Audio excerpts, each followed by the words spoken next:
នេះលើហើយចាប់ពីថ្ងៃនេះតទៅអញមិនបាច់ទៅរវេរវើជាមួយនឹងចេនណាទេ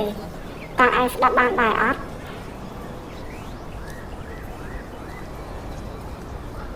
ហេតុអ្វីបានអ្នកមីងធ្វើបែបនេះខ្ញុំពិតជាស្រឡាញ់និងផ្ដល់តម្លៃឲ្យទៅចេណាពិតប្រាកដមែនហេតុអ្វីបានអ្នកមីងមកបែកស្នេហ៍ពួកយើងហើយចេណាក៏ស្រឡាញ់ខ្ញុំដូចគ្នាដែរនេះឯងយ៉ាងម៉េចហ៎យើងប្រាប់ឲ្យចេញពីកូនស្រីរបស់យើងក៏ឆាប់ចេញទៅយើងសង្ឃឹមថាឯងនឹងចាក់ចេញពីនាងតើឯងយល់ដែរទេហើយខ្ញុំនិយាយបែបនេះក៏និយាយចុងក្រោយដែរ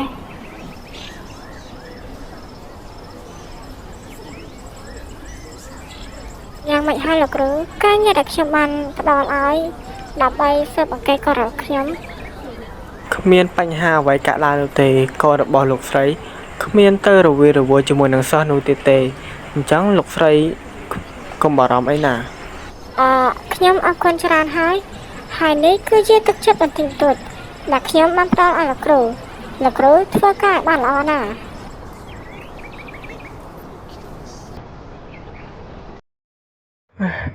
ចេណា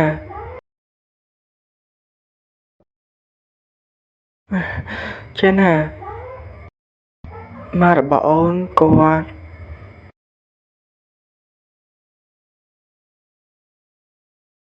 បាននិយាយបែបនេះមកកាន់បងអូនដឹងរំយ៉ាងហើយអូនក៏មិនចង់ប្រែចិត្តគំនិតថានឹងមកបងចោលឡើយប៉ុន្តែបាររបស់អូន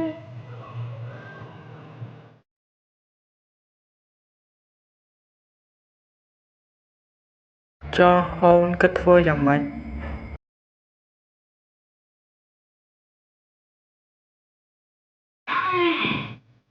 អូនគិតថាយើងឆ្ងាយពីគ្នាទៅ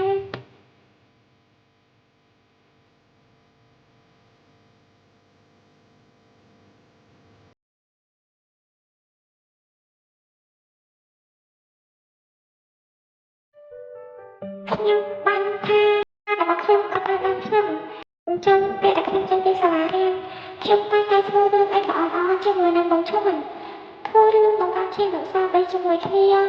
ទោះថាខ្ញុំមិនសុខភាពខ្ញុំក៏ដោយក៏ខ្ញុំអត់ខ្វល់ដែរសំខាន់ឥឡូវហ្នឹងគឺខ្ញុំមានសេចក្តីសុខជាមួយនឹងមនុស្សដែលខ្ញុំស្រឡាញ់នេះគឺបងឈ្មោះបងគឺជាមនុស្សប្រុសម្នាក់ដែលធ្វើឲ្យខ្ញុំនឹងមានការកក់ក្ដៅពេលនៅជាមួយបងចូលចិត្តធ្វើឲ្យខ្ញុំនឹងសប្បាយរីករាយការយកចិត្តទុកដាក់ពីបងហើយខ្ញុំស្រឡាញ់បងសម្រាប់បងអូនគឺជាមនុស្សស្រីម្នាក់គឺជាមនុស្សល្អនៅក្បែរអូនបងមានអារម្មណ៍ថាអូនគឺជាព្រះនាងរបស់បងអញ្ចឹងបងនឹងមើលថែអូនមិនឲ្យអូនពិបាកចិត្តដោយសារតែបងឡើយបងនឹងមើលថែអូនដល់ថ្ងៃអវសានបងស្រឡាញ់អូន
มันก็